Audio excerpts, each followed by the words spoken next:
Girl, let's get real. Some pads are just diapers with a good PR team, but not the new Kotex BioCare. That's because Kotex BioCare helps defend against odor and irritants. And it's the first and only pad with this pH proactive system that helps optimize the pad's pH. Just think of it as self-care for down there.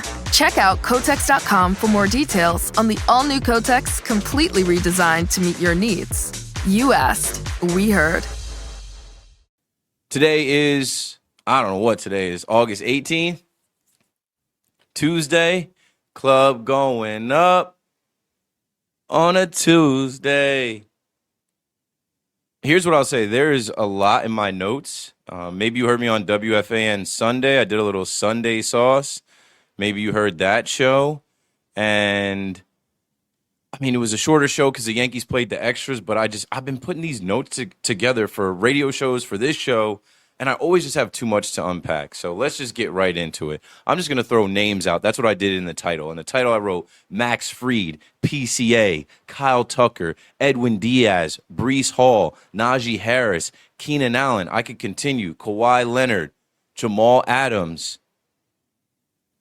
Juju Smith-Schuster. There's too many to go through. There's just so many stories, man. The sports keep sportsing. Shout out to people pulling up in the YouTube chat and on X, Twitter. Another thing I'll say is, like, I have to come up with some way to make, like, an announcement post that we are now 10 episodes in on the Keith McPherson show, and the other show that I was doing is long gone, is no more. 10 episodes in on the Keith McPherson show. I won't even speak of the name of the other show because it really doesn't matter.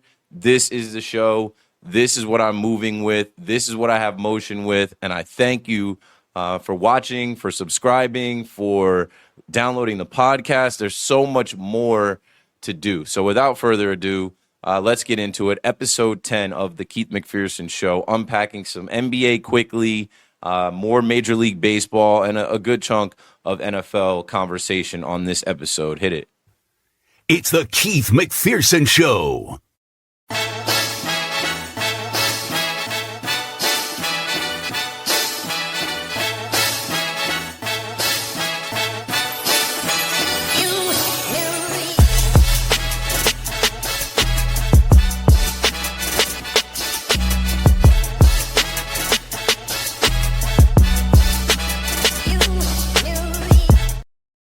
Yo, what do you know? It's the Keith McPherson show. On your mark, get ready, set, let's go. I see the comments coming in on Instagram again. Shout out to my guy Jonathan in Los Angeles. Just heard you on the radio before. He's in the Instagram chat. BCross444 in the Instagram chat. I will be on tomorrow night, 10 p.m. to 2 a.m. So I guess we'll start with that. You know, shout out to the good folks at WFAN and my WFAM. It's a W, fam. I've been consistently doing what I call Sunday Sauce, the Sunday show on WFAN. And that has been a good way to kind of get back in the fold. That has been a good way to reconnect with the audience and be on the number one, station for sports in the world, if you ask me. And I mean, obviously, I'm completely biased, but I'm in New York in Market One. I've never worked for any other radio station. I got my start at that radio station, so I'm going to say that they're the best. I never wanted to leave that radio station. I just couldn't work at night anymore. Whether I was working for Amazon, whether I was working for UPS, whether I was working for the gym, whether I was working for Lyft, Uber, I had to make some changes in my life, and those changes have been made, and I'm happy now with where I am, and I'm happy to be back consistently on WFAN now. It's been about a month since Fanatics Fest, since some other fill-ins that I did, whether they were overnights or weekends, and now this Sunday Sauce on the Fan, as you see there, little AI Sunday Sauce jar that I put together. The Sunday Sauce on the Fan has been a successful, consistent, weekly time slot for me. It's obviously not going to last forever because the NFL season is going to start, but, I mean, it's a blessing. It's a blessing. So with that being said, Sunday Sauce, I will be on again this Sunday, but I also will be filling in on WFAN Wednesday night, like I just said, from 10 p.m. to 2 a.m., and that will sound like an old school. It's KM to AM. It'll sound like an old school KM to AM. So yeah, that's the intro, man. And I kind of already hit the intro as far as like running through all the names and stuff. That's all I kept coming back to. It's not so much like I try to group this between leagues, like focus on Major League Baseball, NFL, NBA, but there's so many different stories around so many different names. So I just threw out Keenan Allen, Breece Hall. I don't think I said Jaxson Dart, but we're going to talk about Jaxson Dart. I don't think I said Cade Klubnik. We're going to talk about Cade Klubnik. So yeah, that's it for the intro. Let's get into it. Let's start with NBA talk because that's going to be the shortest conversation. It's the Keith McPherson Show. The NBA, let's see here. That was the wrong slate. Boom, NBA talk. Yeah, there's not much to talk about in the NBA besides sketchy business. And with Steve Ballmer, the Clippers, and Kawhi's uncle, this story is another story of power and a league not being able to do anything with people in power and, I don't know, white-collar crime, and these things go on all the time. So if you saw this week, right, sources came out and said the NBA has no evidence that Steve Ballmer funneled money to Kawhi Leonard via sponsors. Like, there was this whole thing about the scoreboard makers for the Intuit Dome out there in L.A. Beautiful arena that they built for the Clippers. My sister's been there. I've never been there. I got to get back to L.A., but the NBA found no evidence that the Clippers owner funneled money through the team's sponsors to pay him, right? None at all. None at all. Where's Pablo Torre when you need him? I'm sure Pablo's going to find out more about that. But then even when you look on Twitter, right, ESPN put a report out, and then this is the clip from Twitter. It said the NBA has found no evidence that Clippers owner, yada, yada, yada. But look at the reader's note at the bottom. Readers added context. They thought people might want to know. The NBA released a statement disputing the ESPN report, stating it contains numerous and significant inaccuracies, and that the results will be clear once the investigation is concluded. Okay. Any comments on that in the chat? You guys think that Kawhi obviously was getting money funneled through the makers of the scoreboard, and it was one of those things where it's like you're on the payroll and you don't have to show up to work, you don't have to do anything? Of course he was. But when you have that type of stuff go on, it's a way to circumvent the salary cap. You have a player getting paid a certain salary under the league salary cap, but then he's also getting improper benefits. We're not even going to talk about the Lakers and Jeannie Buss, who they snitched recently, and they said, oh, yeah, Kawhi's camp asked us for the same thing, and we said, no way, Jose. And all this stuff with Mark Walter and the Lakers, whatever, I digress. We're moving on. That's it for the NBA conversation for me. It's the Keith McPherson Show. Let's dive headfirst into Major League Baseball talk, as I guess a good segue is we're going to lock out. And I already mentioned Mark Walter, and we should already go ahead and mention the Dodgers. The Dodgers are terrible right now. They're in a bad one right now over their last 10, 20 games, and I love it.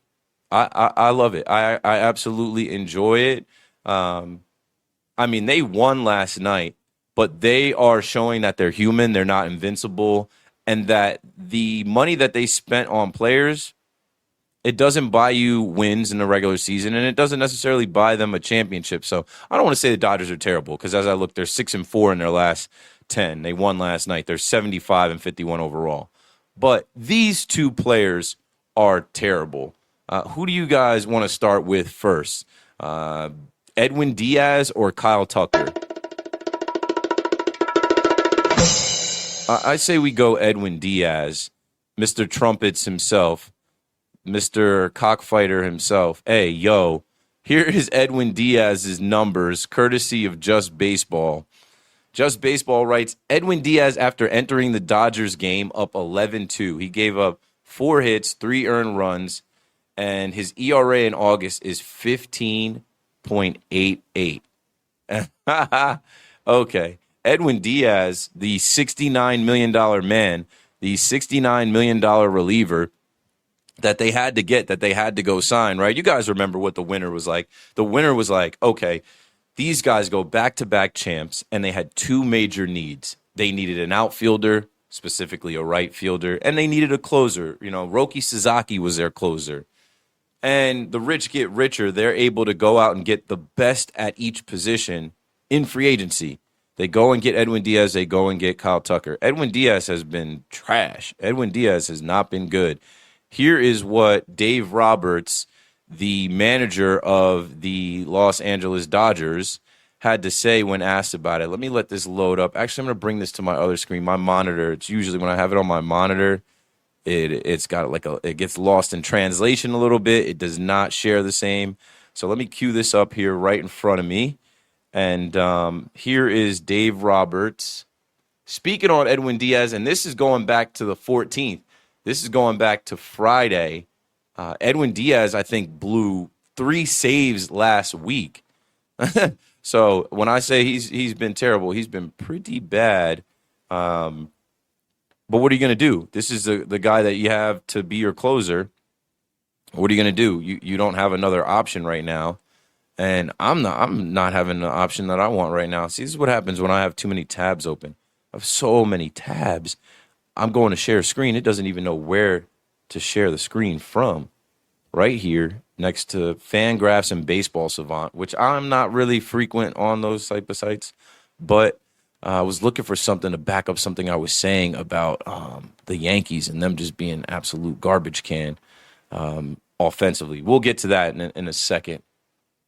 But, yeah, here is Fredo Cervantes, his tweet from the postgame, and Dave Roberts, who has been pretty open about, like, where the team is. He was saying the team needs to play better.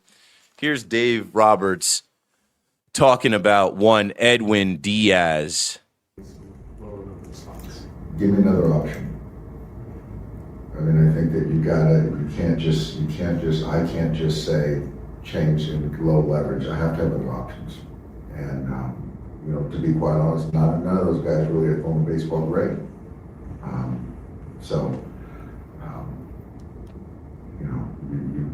That's just kind of the way it is. He says, give me another option. I can't just say change in low. I can't just say change in low leverage. I have to have other options. And to be quite honest, none of those guys have really thrown the baseball great. Like, you have Edwin Diaz come into that game, it's 11-2. That game ends up being 11-5. That's as low leverage as it gets at the end of the game. The game is well out of reach.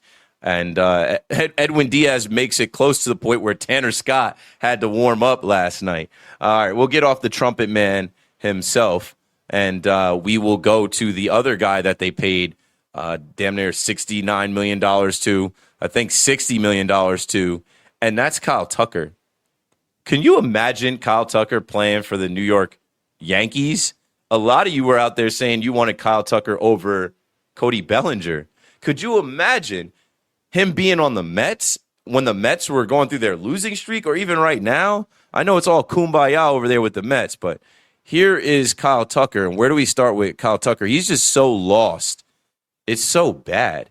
He is so lost. It's so bad. You know what's funny? There was a report that, like, teams were saying Kyle Tucker doesn't really love baseball like that. They were unsure about Kyle Tucker's, like, personality, demeanor.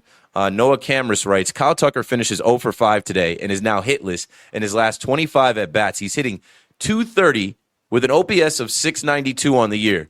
Yo, all things considered, compared to the Yankees, that's not that bad. He just makes it look bad. He ranks among the league's worst in OAA and DRS, outs above average and defensive runs saved. Just a nightmare first season for the Dodgers, $240 million man. So there were two just clips from yesterday that were terrible. They're bad. Here's one, and I have it courtesy of New York Post Sports. I'll cue that up right now, and we'll play that for you. It's one that you probably already seen from the game last night against the Colorado Rockies. It says it's been a struggle for Kyle Tucker. Here it goes. Popped in the air. Shallow right. Freeman running back. Tucker coming in. It's Tucker's ball. Oh, no. Oh, no. This guy is so out of it. He's dropping easy pop-ups in right field. It's all mental. And I don't know if the Dodgers have this type of coach or person. I know that the Yankees do. They have like a mental health coach. We've heard about things through the years with the Yankees, and you need one, especially playing in New York. But they need one too, playing where they're playing in LA. There's just as much pressure, just in a different lifestyle and a different way. Kyle Tucker was seen crying in the club last night. Do I not have Kyle Tucker crying in the club? I'm in the middle of New Jersey, crying in the club. You guys know that song? You guys probably don't know that song. You don't know that song. It's like a Jersey. It's a cut. You look up Baby Tate Jersey. When you get a minute, go to your Spotify. Maybe you're listening to this podcast on Spotify. When you get a minute and you're looking for a bop, you're looking for some Jersey club, look up Baby Tate Jersey is the song. And you'll be like, oh, that's the song Keith was singing. But now I'm like, yo, I can't find the video of Kyle Tucker crying in the club. But it reminded me of Roki Sasaki crying in the club. These guys got to get it together, man. You are making a ton of money. You're playing for the back-to-back World Series champion Los Angeles Dodgers, and you're pouting. I know I can find it if I just search it, but I had it on Instagram, and I had the link. Oh, here it is. It's the first thing that comes up. I'm in the middle of New Jersey, crying in a club. Okay, so Punch Out Pitch writes, Kyle Tucker was seen crying in the Dodgers dugout as his struggles continue. Hold on, let me cue the violin while we go to this. Let me hit the... But I didn't mean to drop the ball, guys. You know, life is different now. It's really been a struggle for me, you know, playing for the back-to-back World Series champions. All this spotlight, all this attention. I got to be the 8th best player on the team, you know? What a joke. Kyle Tucker, get it together, bro. They ran you the money. They ran you the bag. They ran you the absolute... And you're terrible. You're terrible. But I look at some of you Yankee fans and you Met fans as we segue into the Make It Happen Mets. You Met fans wanted him too. You Met fans were clamoring for him, and they were this close to going to get him. Steve Cohen was out there tweeting, let me know when you see smoke. Let me know when you see smoke. Let me know when you see smoke. What owner is on Twitter doing stuff like that? Oh, my God. When you get done listening to this podcast on Spotify, type in Candelita OMG because he's back. The New York Mets are inviting Jose Candelita Iglesias to throw out the first pitch tonight before he hits the Broadway stage in Buena Vista Social Club. He's back. So surely that means the vibes are back. Next thing you know, they're bringing the Grimace costumes back. And the Make It Happen Mets are back. Here comes the postseason push. I mean, the Mets are playing really good. They're playing really well. Like, they're one of the better teams in baseball right now. As I'm looking at the standings and looking at where the Dodgers are, you know, the Mets are 7-3 in their last 10. They swept the Nats. They've won 4 in a row. And it seems like, you know, they had picture day yesterday. Juan Soto is dapping up Lindor. All is well in Flushing. But they flushed the season down the drain, so it doesn't matter. They beat the Padres 2-1 yesterday.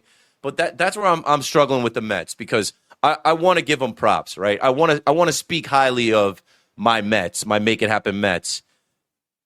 But they're playing exhibition games. You know what I'm saying? They're playing for nada. It's stress-free baseball. There's no pressure. Nobody's squeezing the bat tight. It's after the trade deadline. They traded half the team away. The guys that survived are out there just like, oh, well, whatever happens now, happens now. But I don't know. If you want to play the game in the standings, I guess if they win their next 30 out of 40 games, they will close the gap on that last wild card. I saw somebody put out there like, oh, if the Mets were in the American League, which they're obviously not, if the Mets were in the American League, they'd only be X amount of games out of the wild card. Well, they're not. They're in the National League. So they're 10 games out of the wild card. It would be hilarious to me to see them make a push here and then get Soto back, and then Soto helps push them along, and then they come up a game or two short of the wild card again.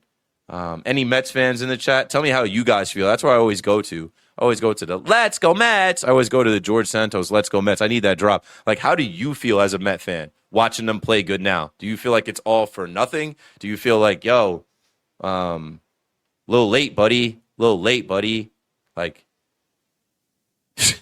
like why? Like, I don't know. At this point, are you even watching? It's fun to watch your team win, but I would be super frustrated over two things, right? And now people are calling for Andy Green to be the manager next year. He don't want to manage the team. But you should have fired the manager instead of staying stuck on stupid and being stubborn. You should have fired him when Alex Cora got fired. You should have fired him when Rob Thompson got fired. But they said, no, we're going to stick it out here. It's on brand for the Mets. They could have salvaged some of the season, and now with this push, they could be right in the thick of the race in the wild card. But whatever. Not my problem. Not my problem. It is what it is. Here is a problem for Major League Baseball. This guy might be my favorite player in Major League Baseball right now. Pete Crow Armstrong. PCA.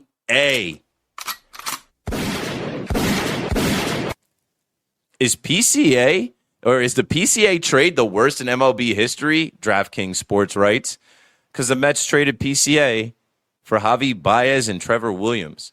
PCA for MVP. Say it together, folks. PCA for MVP. PCA for MVP. I know Shohei Ohtani homered twice last night, but Ohtani is not pitching. He's not doing the part of what we always hand him an MVP for, right? He's a unicorn. He pitches and he hits. He's not doing that other part. PCA goes 30 for 30 last night in the Crosstown Cup. Like, Subway Series is lit in New York. The Crosstown Cup is the same thing in Chicago, in Illinois, in the White Sox-Cubs rivalry. They were swinging on people in the bleachers last night. I don't know if you saw that video. I won't put it out there on this platform because this is for the kids. But PCA is the man. I just read an article about him growing up a Cubs fan. I didn't know that. Actually, the Mets blessed him and his family, right? I think he grew up outside of Naperville, or maybe his dad did, and I think his dad made him a Cubs fan. He's literally living the dream. Back-to-back years, 30 for 30. And like I said, last night he had the leadoff homer and the walk-off homer to win it. The kid is just a dog. I love his game. The kid is just like that. No hangover for PCA playing in the WBC. He's living the dream, and I'm happy for the guy. And, speaking of what I was talking about with the standings and the Mets and the Dodgers, I pulled this graphic as well. Would you take a look at this? BetMGM reports the Mets have life. Record since the trade deadline. The Dodgers traded for Tarek Skubal, and they're 6-8. The Mets sold a third of their team, and they're 10-3.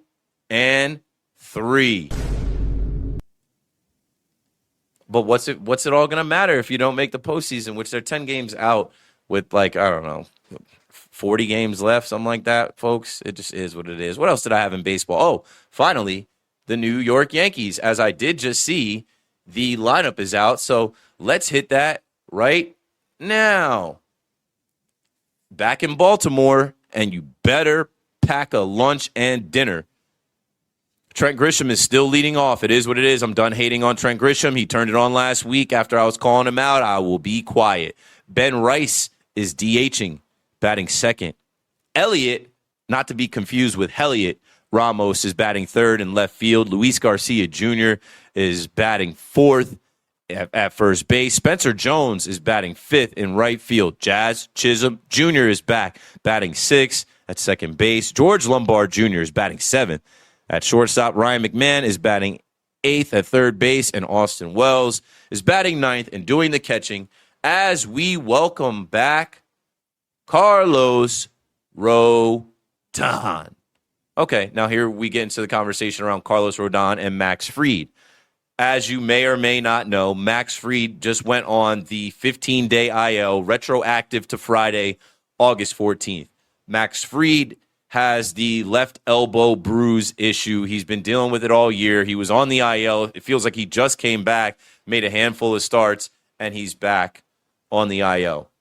Now, I put my thinking cap on last night as I saw people panicking, as many Yankee fans are known to do. IL? Oh, my God. The hits keep coming. Oh, no. What are we going to do? I think that this is a clerical move. I think that this is a strategic move. This is strategery. As we talk about the Dodgers so much, the Dodgers do this every year. Blake Snell just came back. They keep him on the shelf. Tyler Glasnow, take your time. Other players that they have, I can't even think of right now. Freddie Freeman is down right now. Take your time until we get to October, bro. Why? Because they know all that matters is the actual dance. They know all that matters is having your best players ready to play your best baseball in October. Max Fried came back. He looked good. He didn't even really get a chance to get his pitch count up that much. But you shut him down right now. And this is all me speculating, right? I said I put my thinking cap on because I speculate that they put somebody on the IL versus demoting somebody, DFAing somebody, optioning somebody, moving somebody. You know what I'm saying? Like, you welcome back Carlos Rodon, and you put Max Fried on the IL, and you buy Max Fried some time. Give him the rest of the month off. And then I always say this when talking about baseball. You might have heard me say this on WFAN. These things tend to work themselves out. They always do. When you're worried about who is going to be there and how is this going to work and there's not going to be enough roster space, somebody gets hurt. Somebody goes on the IL. And that's the same thing that I will say in regards to who is going to be the odd man out when Belly comes back, because Belly's starting his rehab games. When Stanton comes back, unsubscribe me from all Stanton updates. It is what it is. And if and when Judge comes back, they don't have room for everybody. I think, honestly, Spencer Jones is going to be the guy that gets optioned because it's an option. And he's been sent up and down. And I think he's thick-skinned. I think he's dealt with enough. He's going to understand. I wouldn't have wanted to do that. I'd be ready to cut ties with Trent Grisham, Ahmed Rosario, whatever. But I expect, when Belly comes back, and then obviously you have September coming where the rosters expand and you'll get the 2 extra spots, and then you can decide whether you want to carry 14 or 13 pitchers. That might open up another spot. Look, I think with Rodon coming back, with Ryan Weathers pitching so well, with Will Warren trying to get his footing here still as a starter in his second year, those 2 guys stay in the rotation. I think tomorrow is TBD. I would expect Will Warren to be bumped into that spot. And then Cole pitches Wednesday, back on the fan Wednesday night after that game. But like I said, I just think this is strategery. This is a clerical move. I think this is the Yankees saying, all right, Max, how do you feel? Honestly, I'm out there. I'm getting through it. I was at the game Thursday. I don't recall seeing anything about Max Fried and fatigue. Granted, I'm at the game. I'm not watched. But anybody that watched that game Thursday, the 1-0 shutout loss that the Yankees had, did anybody see Max Fried grimace at all? Did anybody see Max Fried come off the mound weird? And I don't know. We would have heard about it. We would have heard about it. Max Fried goes 5 innings, 5 hits, 1 run, 1 earned, 2 walks, 4 Ks. He gave up the 1 homer that decided the game. They didn't do good enough for him. Almost 42,000 people came out to that game, and the Yankees gave us nothing to celebrate. It was hot as hell out there. We just fried and waited for them to get going, and they never got going. In that game, Fried pitched. He threw 88 pitches. Again, I said he didn't really get his pitch count up. I don't know, man. I'm not sweating it. I'm not worried about it because now Ryan Weathers is pitching like an ace. Now you have Cole, Cam, and Ryan Weathers that you feel confident in. And then, let's say this. Let's see what – I don't know what Rodon is going to be. But Rodon did look good when he came back, but whatever. Pitching is not the problem. Pitching is not the issue here. The issue is the bats and the hitting.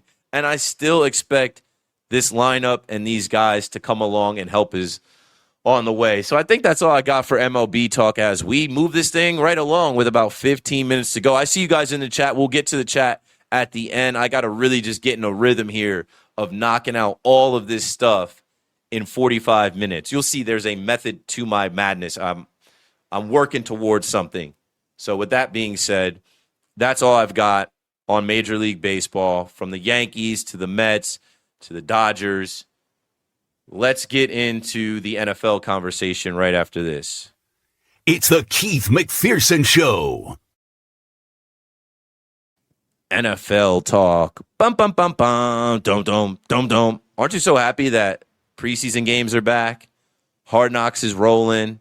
I think there's a new episode of Hard Knocks tonight. I don't know if I'll watch that because the Yankees will be on. I've been trying to watch Quarterback on Netflix.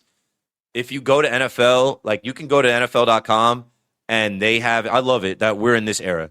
You can do it on YouTube. You can also do it on NFL.com. Preseason doesn't matter.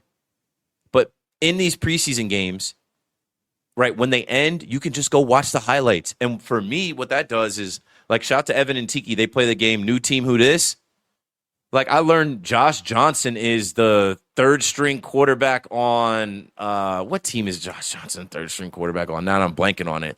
Team that played against Detroit. Josh Dobbs is on the Detroit Lions. It's like you see some of these players that it was the Bengals. I'm like, Josh Johnson's still in the league. He's on the Bengals now, another team.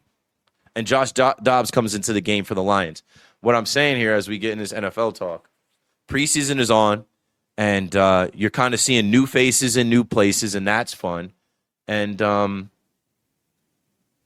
speaking of that being fun, my Instagram just deaded. That's fine.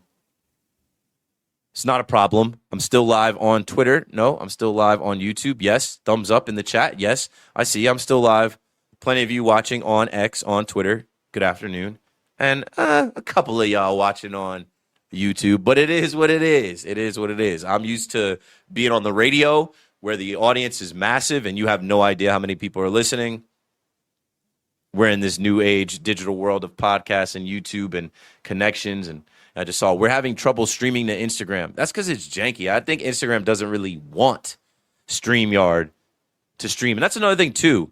StreamYard, people, if you're listening, I feel like StreamYard is suppressing my views on Instagram. I feel like because I'm streaming on 3 different platforms, the number that gets counted on YouTube, and YouTube's going through their own things to make things harder or whatever. But anyway, back to the NFL conversation that we're having right here. I did want to give a prayers up and a shout out to this guy, man. It breaks your heart, especially if you've played football yourself and you know how rough of a game it is and that it comes to an end. It breaks your heart to see a guy like Jamal Adams go out there. Sources, shout out to Jordan Schultz. Viking safety Jamal Adams will miss the remainder of the season due to a knee injury, a devastating loss. And if you were watching that preseason game against the Giants, it looked like the MetLife turf monster got him. And I am going to keep talking about this MetLife turf because we just saw the World Cup and they had beautiful grass there. The Giants are one of the richest franchises in the world. 2 teams play at MetLife. They can't put down grass. They can't put down grass. We just saw the Bills open up a brand new stadium, mid at best, and they have grass. Come and take a look at this. Come and take a look at this. Dart with time. Now darts to the outside. Fires it into the end zone. Well, we'll get to the Malachi Fields touchdown thrown by Jaxson Dart in a second, but that's a shame to see this guy go out like that. But I think it's a full circle moment. Obviously, he was drafted 6 overall by the Jets, played in MetLife as a Jet the best part of his career, his early career. I remember him saying that he was willing to die on the field. And there was a whole conversation around that. Like, oh, that's not good to say. Like, no, what he's saying is like football is his life. He goes out there, he puts his life on the line. He is ready to die. Prayers up and heal up fast. And maybe his career isn't over. I don't want to say that it's a closed circle, but it's full circle that like he gets an opportunity. He's bounced around. He was on the Raiders, Seahawks, somewhere else. And the MetLife turf looked like it got Jamal Adams a non-contact injury, and now he's done for the year after one freaking playoff game. Damn. Here's another guy who has bounced around a bit, but is still doing it in the league. Keenan Allen, another Jordan Schultz post, breaking the Colts. And let me hit my breaking news banner. The Colts are signing six-time Pro Bowler Keenan Allen to a one-year deal worth up to $8.32 million. Big-time weapon for Daniel Jones as Allen reunites with head coach Shane Steichen from his days together with the Chargers. The deal is done. And I'll say this about Keenan Allen and this move. Obviously, they bring back Alec Pierce, and Alec Pierce, I believe, is not ready or not going to be ready for week one, and that's the number one target. Josh Downs, brother of Caleb Downs, is going to definitely be a hot receiver for them. It's not looking good in Indy.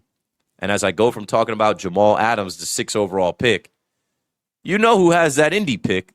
The Jets from the Sauce Gardner trade. So not a good sign to see the Colts scrambling for depth. And Jets fans, stay the course. Let's get into the Jets right now. Let's get into the Jets right now as we continue with the breaking news. Here is Jets head coach Aaron Glenn earlier today. Breece and Mike Hill, both of those guys will be out. With Breece with the groin, Mike Hill with the calf. Both of those guys will be out 2 to 3 weeks. So those guys will be ready for the regular season. Okay. All right. I mean, there's two ways you can look at it. I don't think it's time to panic. Breece Hall will be back. He doesn't need to do any more preseason reps. It's a groin. They will do, treatment, rehab, ice, stem, hot tub, all that good stuff. Breece is going to be fine. Braylon Allen, get busy. Braylon Allen, young boy, get money. Do your thing. I think the Jets have a lot of injuries right now, for preseason. Omar Cooper, Kenyon Sadiq, especially them as rookies. What I will say is Big Fella did come back. So we'll get to him in a second. But, yeah, that's tough to see Braylon Allen go down. I also, in my notes, had another note from all the Jet stuff coming out today. The rookie tight end, Kenyon Sadiq, and then Omar Cooper, the receiver, coming out of Indiana. These rookies that you're going to expect to make plays. Antoine Staley, my guy, you've heard him on WFAN with me. He reports Kenyon Sadiq with a hernia, D'Angelo Pons, calf strain. They're getting closer to being ready. The expectation is that they'll be ready for week one. Aaron Glenn on D'Angelo Pons. Harrison Glazer writes, we're targeting a week one return for him. Hopefully he'll be in place before that. But he's in every meeting. He's doing a really good job understanding exactly what to respond. Bro, the only way to get ready to play football is to play football. So as much as I want to believe in the Jets, as much as I want to tell you that, big ships turn slow and now the ship is starting to turn, I don't think it's a good sign that this many players on the Jets are hurt, are banged up. I don't think, they have some talent this year, but I don't think they have enough talent where this many guys are just packing it up, rehabbing, and we'll see you week one. You can't make the club in the tub. I had a coach that used to say that.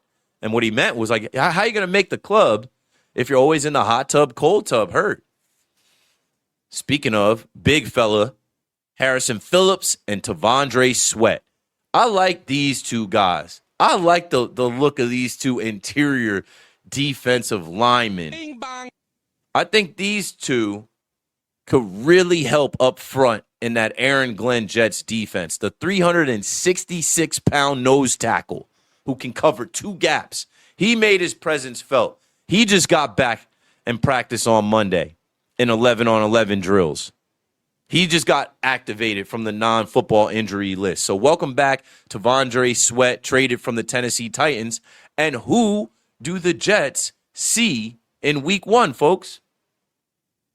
Rob Saleh, Brian Dable, and the Tennessee Titans. Can't wait for that one. That's going to be box office. They're going to have all the horses in the stable. They're going to be ready to run. They're going to be ready to go to shut Rob Saleh up, who's already started yapping, already started talking. That's a big matchup in week 1. And last but not least, as we roll on here, and I go from the Cade Klubnik in the Jaxson Dart, move over Jaxson Dart. There's another flowy hair white boy quarterback in New York. Cade Klubnik is here. And hands up, I'm in the Cade Club fan club, whatever you want to call it. What do I call it? Cade Club fan club. He looked good in preseason action. Geno Smith is another one injured right now, but I think he's fine. He's got an ankle, and I think they were giving him veteran treatment, but they said he had an ankle.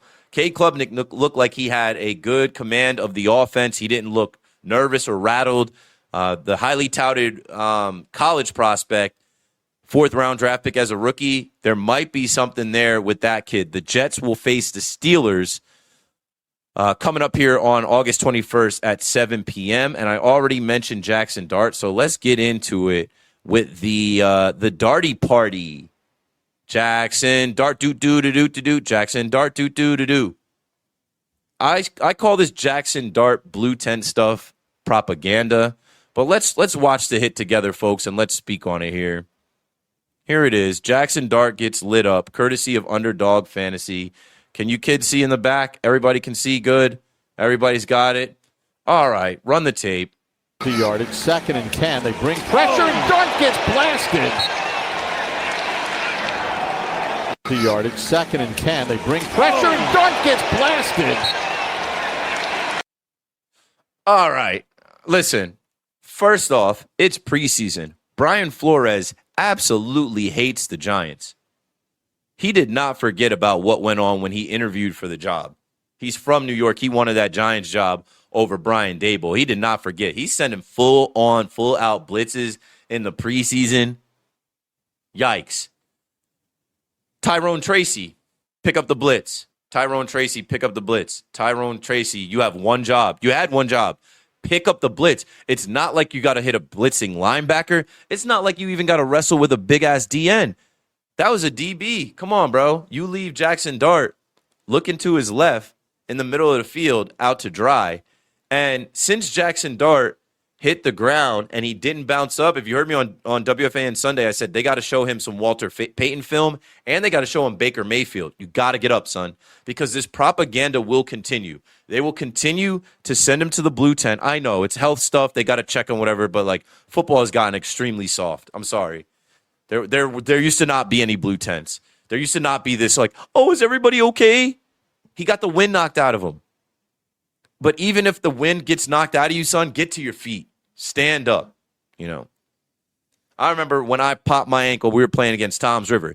Here's a Keith McPherson story from yesteryear, has been washed up former college athlete.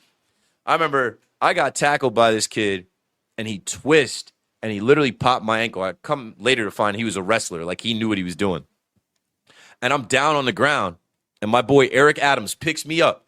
He's like, get up. I'm like, nah. I'm like, I heard something pop. He's like, you can't lay down. Get up. Even if you're hurt, get up. It was 3rd down. Get up and get off the field. Get up and get off the field. That's my message to Jaxson Dart. Get up, because if you're the quarterback, if you don't get up, if you don't pop up, it shows weakness to the defense. And then also it alerts these blue tent guys, these medical people that are independent of the Giants' new medical staff. These are people that are paid by the NFL to come in there and do what they do. And what are they going to do? They're going to go check you out. And so this propaganda continues where all we're doing now is talking about Jaxson Dart in the blue tent, and we're not talking about the play that he made coming back in the game. Can I show you that? And I'm going to run a little bit over my time here, but whatever. I got the time. Can I show you this play that this kid made? Jaxson Dart is one of my favorite quarterbacks to watch in the league because I think he's a hooper, bro. I think he hoops. And what I mean is, like, he plays the game with so much finesse, like a basketball player. He's going to get buckets. So, BR Gridiron writes, Jaxson Dart gets sacked, taken out of the game, goes into concussion protocol, comes right back and throws a dime to Malachi Fields. Run it. Outside shouldn't do this. Nice fake up inside, gets out there. This is a difficult throw. Running full speed, going behind your body. Outside shouldn't do this. Nice fake up inside. I love it. Gets out there. This is a difficult throw. Running full speed. Going behind your... Bro, this kid evades he just got the wind knocked out of him minutes before this. He comes back into the game. Shout out to Jameis and Devin Singletary for getting him down there, but he comes right back into the game, evades the rush. He's right-handed. He rolls to his left. He notices his big body rookie receiver in Malachi Fields on the run. He puts the ball up only where Malachi Fields can get it. Tud. That's hooping. That's balling. That's hooping. That's balling. He's going to continue to ball. Please do not deprive us of watching Jaxson Dart this year because of the propaganda around the blue tent and the concussions. Like, it's football, man. Let these guys play football, man. Tired of this. It's so corny. It's so soft. He's going to be all right. He's going to be all right. And you know why he's going to be all right? And I spoke about this on WFAN. There is a chance for a potential sophomore slump at some parts. That was Brian Daboll's pick. That was Brian Daboll's guy, handpicked to run his offense. Now he's in a new offense, new head coach, new offensive coordinator. Matt Nagy, Callahan, Harbaugh, those guys are going to guide him. Is he going to slide this year? I hope so. Is he going to get out of bounds this year? You bet. He has to protect himself. But I think the thing that's going to protect him most is this group of receivers. Malachi Fields is going to absolutely make the team. They're already saying he's wide receiver number 2 behind Malik Neighbors. Malik Neighbors is starting to take team reps. The guy is Wolverine. They're saying he's in line to play week 1. But Odell Beckham Jr. stood out to me in that preseason game because he did everything right. He did everything he was supposed to do. When they threw it to him, he caught it. When he had to beat his defender, he beat his defender. And he was open multiple times, but he didn't get the ball. He didn't get the look. My take is Odell Beckham Jr. should be running with the ones. He should be running with Jaxson Dart. He should be running with the first-team O-line. He shouldn't be running with the second-team O-line where the backup quarterbacks don't have time to get him the ball. Brandon Allen, and I'm not going to knock Jameis because Jameis is still him. But Odell Beckham Jr. could have had a freaking moment in his return to MetLife Stadium, the Giants Stadium. He was open twice that I saw. Once in the middle of the field, another time on the sideline. And they couldn't get it to him. Odell Beckham should be running with the first team. And speaking of the first team, if Tyrone Tracy is running with Jaxson Dart and not protecting him, a lot of you seem to think that Harbaugh went out and got a fix for exactly that. As we continue with breaking news out of the NFL, the Giants are signing free agent Najee Harris to a 1-year deal per Ian Rappaport and Mike Garafolo. The New York Giants add another veteran to their backfield. Harris' season with the Chargers last year was cut short because of an Achilles tear. Now he's fully healthy and he lands in New York. So good for him. And good for the Giants as well, from Jim Harbaugh to John Harbaugh, from the West Coast to the East Coast. And I don't think he's ready yet coming off the Achilles tear, but this is insurance. You also have Cam Scatterboot coming back from the broken leg. Tyrone Tracy, I read a report from Jordan Renan that they were already talking to Najee Harris last week before the Tyrone Tracy missed block on Dart, so everybody can stop that nonsense. Connor Hughes reports that there's a good chance the Giants carry 4 running backs on their roster this season. The team had veteran Najee Harris visit on Monday, but they had already talked to him the week before. They didn't, trust me, the Giants play Saturday. They didn't book him a flight Sunday to have him there Monday. They'd already been in conversation with him. And what I'll say is this. Devin Singletary is old, slow, washed. Cam Scatterboot has 1.5 legs. Tyrone Tracy, yes, he's got the 1,000-yard seasons, all-purpose, can catch the ball, run the ball, whatever. You should have paid Saquon. Now you got to go get Najee Harris. He's another guy that's got 1,000 yards. I think he's going to be more than serviceable. I think you're going to be happy that you do have Najee Harris. He's a bigger back. And the Giants are supposed to get back to ground and pound, rough and tough physical football. This is a John Harbaugh-led team. They want to run the football. So clearly they looked at their running back group of Devin Singletary, Tyrone Tracy, and Cam Scatterboot and said we need more. And then they go get a kid out of Alabama who had 4,000-yard seasons with the Steelers, fell on some bad luck with injuries, but still very much can make an impact. Made an impact on the roster already. a theme today has been you can't make the tub in the club.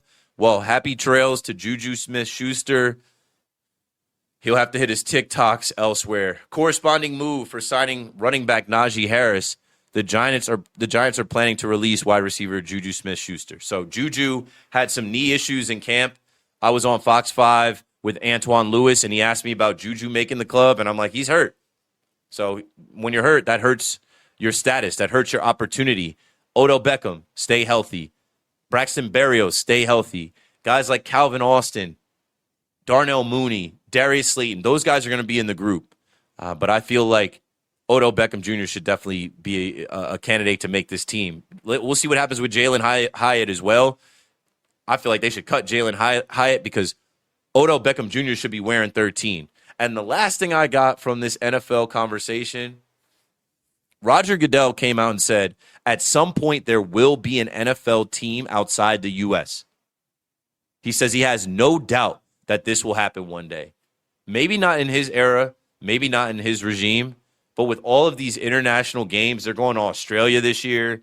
They want to have another team outside the market, maybe one in Canada, maybe one in Mexico. They're definitely looking at putting a team in London. So that's all I've got. We'll get to the chat now. Send your questions in the chat, and I will hit the chat. Appreciate you guys.